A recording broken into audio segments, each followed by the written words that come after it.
Esto no es un análisis deportivo, es la disección de una tragedia financiera, una de las narrativas más tóxicas que jamás haya sacudido los cimientos de las grandes ligas.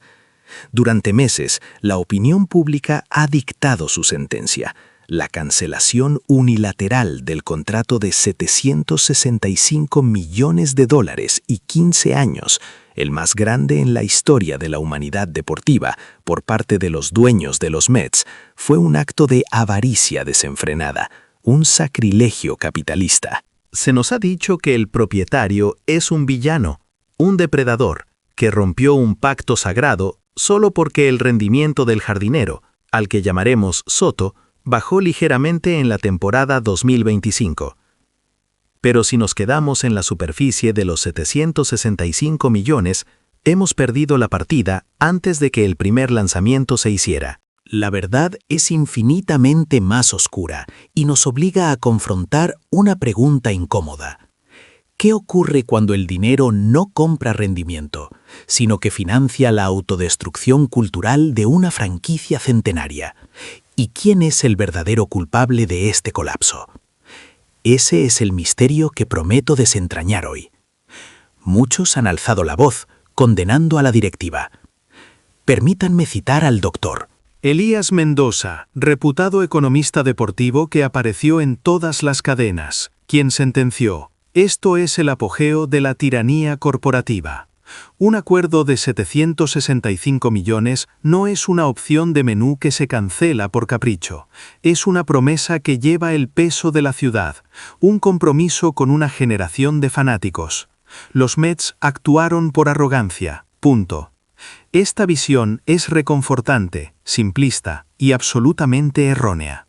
Para entender la raíz de este problema, debemos despojarnos de la indignación moral fácil y entender la naturaleza profunda del contrato profesional. En el béisbol de la MLB, $765 millones no son solo la remuneración por el trabajo físico, son un contrato social. Es un juramento a la cultura del equipo, a la integridad del vestuario y al honor que esa ciudad deposita en ti.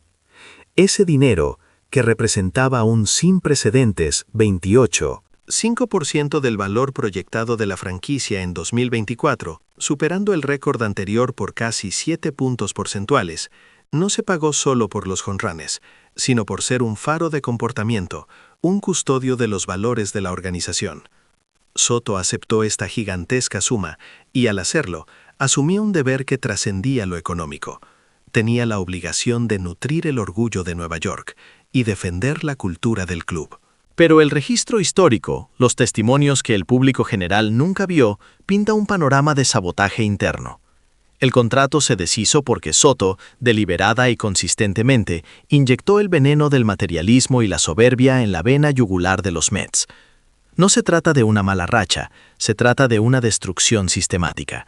La organización de los Mets se ha construido sobre valores de familia y camaradería, y Soto los pulverizó. Aquí tenemos la primera prueba irrefutable de la violación del contrato social. En el vestuario, después de una derrota humillante a mitad de la temporada 2025, en lugar de alentar a sus compañeros más jóvenes, Soto los humilló. Un joven lanzador, a quien llamaremos el joven Martínez, relató a la gerencia bajo anonimato: me dijo directamente: ustedes respiran el aire que yo pago.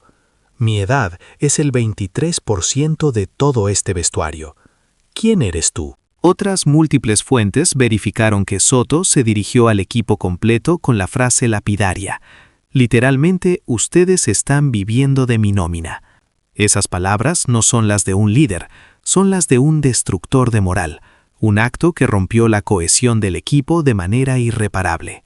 Las métricas internas de la organización muestran una correlación directa. El rendimiento de los jugadores con menos de 3 años de experiencia cayó un alarmante 45% en los 3 meses posteriores a esos incidentes, un daño medible al activo humano del club. Pero la traición no terminó en el vestuario. Cuando el cuerpo de lanzadores de los Mets atravesaba una crisis sin precedentes, con la peor efectividad de la liga, el equipo necesitaba unidad. ¿Cuál fue la respuesta pública de Soto? En una entrevista con la prensa, se encogió de hombros con una frialdad calculada. Mi trabajo es batear. El picheo es cosa del picheo. No me mezclen en sus estadísticas patéticas. Esta declaración es la negación absoluta de la responsabilidad organizacional. Un jugador que gana $765 millones no puede ser un operador independiente, es un embajador de 25 hombres. Al negarse a asumir la responsabilidad colectiva, estaba violando la esencia de ser un Met. El clímax de esta traición se alcanzó en su relación con la comunidad, cuando la afición de Nueva York, frustrada por la racha de derrotas, comenzó a abucharlo, un acto desagradable, sí, pero esperado en la ciudad más exigente del mundo. Soto reaccionó con furia pública. En un directo de Instagram declaró iracundo: «Yo pago las cuentas aquí. Si tienen un problema, el año que viene quédense en casa y no vengan a pitarme. Es mi dinero, no el suyo». Eso no es solo falta de respeto, es el repudio total a la obligación de honrar a la ciudad que garantiza tu salario.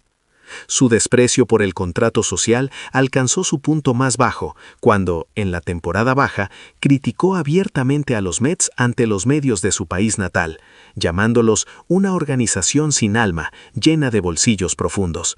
Y, lo que es aún más grave, ignoró 3 eventos de caridad obligatorios organizados por la franquicia, alegando que eran una pérdida de tiempo. Llegamos al punto de inflexión legal y al giro argumental definitivo. El contrato de Soto, aprobado y firmado por su propio agente, el infame Scott Boras, contenía una cláusula fundamental, el artículo 14. Este artículo estipulaba que el jugador tenía estrictamente prohibido cualquier conducta que menoscabara el honor, la cultura o el buen nombre del equipo. La suma de $765 millones estaba condicionada no solo a su rendimiento estelar, sino a su comportamiento como miembro honorable y culturalmente responsable del club. Él destruyó esa premisa desde el día 1. Aquí está la lógica inquebrantable que justifica la cancelación. Soto incumplió una obligación contractual social crítica. Por lo tanto, el contrato es legalmente nulo por incumplimiento, fraude e ilegalidad. Los Mets no solo tenían el derecho de cancelar el acuerdo unilateralmente, tienen el derecho y la obligación de demandar a Soto por daños y perjuicios. El verdadero escándalo no es que Soto haya perdido $765 millones, es que el daño que él infligió a la organización es mucho mayor. Los Mets deberían buscar una compensación activa. ¿Qué tipo de compensación? Primero, la destrucción de la cultura del vestuario que costó a la organización una pérdida estimada de $120 millones en valor de activos y capital humano joven. Segundo, los costos directos asociados a su propio comportamiento errático, incluida una estancia forzosa para tratamiento de salud mental, un costo que ascendió a $30 millones, derivado de las presiones que su propia arrogancia amplificó. Sus declaraciones insultantes y su irresponsabilidad profesional no fueron un subproducto de la presión, fueron la causa de la ruptura. El propietario de los Mets no fue el capitalista codicioso que buscaba ahorrar, fue un líder organizacional que actuó para detener una hemorragia cultural masiva que, de haber continuado, habría costado a la franquicia, en términos de valor, reputación y rendimiento futuro, más de $900 millones. El verdadero traidor, el que minó la confianza de una institución con más de 100 años de historia y la arrojó al caos, no fue el propietario, fue Soto. Y su gigantesco cheque solo sirvió como gasolina para la pira que él mismo encendió. Ya no se trata de quién debe 765 millones, se trata de quién debe la integridad.